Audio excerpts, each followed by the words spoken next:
economy.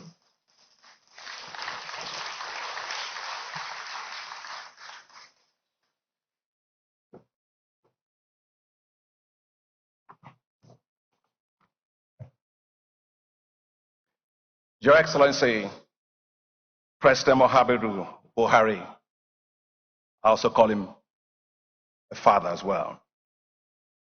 Your Excellency, the President-elect, Bola Ahmed Tinubu, Your Excellency, the Vice President-elect, my dear brother, Excellency Shetima, Your Excellency, President Uhuru Kenyatta, he and I have known each other forever. Former President of the Republic of Kenya, the Secretary of the Government of the Federation, my dear brother, Boss Mustafa, and thank you for all you did to get me here. I finished the annual meetings of the African Development Bank, Mr. President, yesterday at about midnight, and I had to get on the flight to be here this morning. That's why I came in late here. Thank you very much, Secretary.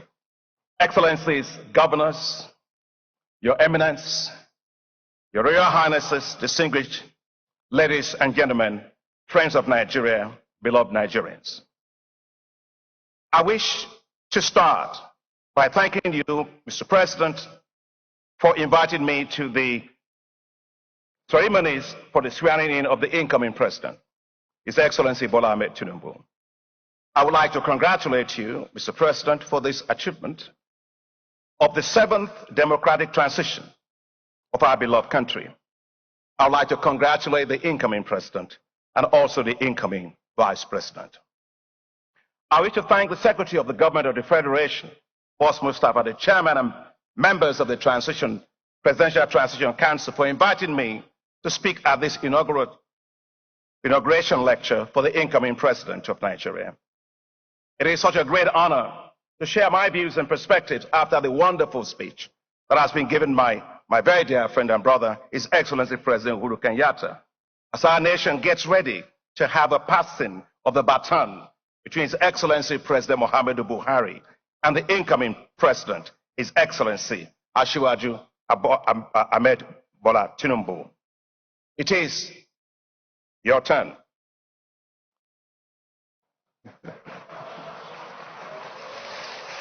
I wish to congratulate you, Mr. President, for your stewardship against difficulties of our nation for the past 8 years. And thank you most sincerely, Mr. President, for your support for me as President of the African Development Bank. People say great things about what, by God's grace, we've been able to achieve.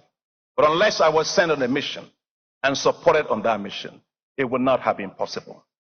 I'd like to thank you, Mr. President, because without your support in 2015, and you're standing beside me and behind me in the rough times of 2020, I will not be President of the African Development Bank. Mr. President, I was brought up as a kid to always go back to their elders and thank them. And we always say that the person who sent you on an errand is the person you go back to thank and give the report back to.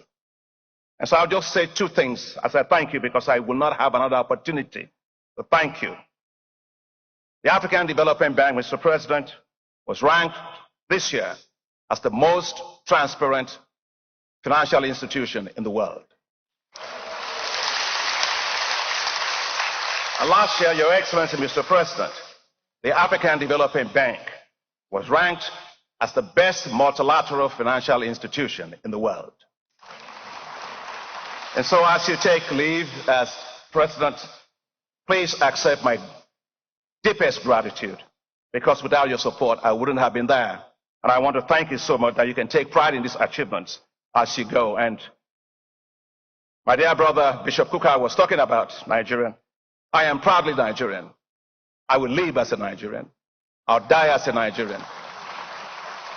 And I'll ask God for permission on Resurrection Day, if I might just hold a green, white, green flag in my hand, and that would be great. I would like to congratulate the incoming President, His Excellency Bola Ahmed Tinubu, GCFR, who will take over the mantle of leadership from Nigeria from you. I'm delighted that my very dear friend, President Uhuru Kenyatta, the former President of Kenya, was invited to deliver the inauguration lecture. He is a great leader, not only in Kenya, a great leader for Africa.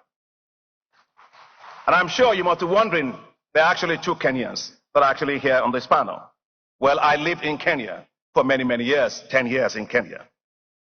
And I remember one day, President Goodluck Jonathan took me on a mission to Kenya, and we went to see President Uhuru Kenyatta. And as the two presidents were introducing members of their delegations, President Jonathan said to President Uhuru Kenyatta, "Here is Dr. Adesina, Minister of Agriculture," to which President Kenyatta responded, "Yes, Adesina is the Kenyan on loan to Nigeria." We all laughed. Thank you, Mr. President Kenyatta, for what an incredibly powerful speech you gave us today. Very, very insightful. Your Excellencies, the election of a new president always elicits hope. Nigeria will be looking to you as President Tinubu and Vice President Shettima on your first day in office with hope. Hope that you will assure security, peace, and stability. Hope that you will heal and unite a fractious nation. Hope that you will rise above party lines and forge a compelling force to move the nation forward with inclusiveness, fairness, equity, and justice. Hope that you will dramatically improve the economy, which is what I'm going to talk about today. And hope that you will spark a new wave of prosperity. And hope must be brought to the present, as hope deferred makes the heart grow weary. Your Excellencies, the starting point must be macroeconomic and fiscal stability.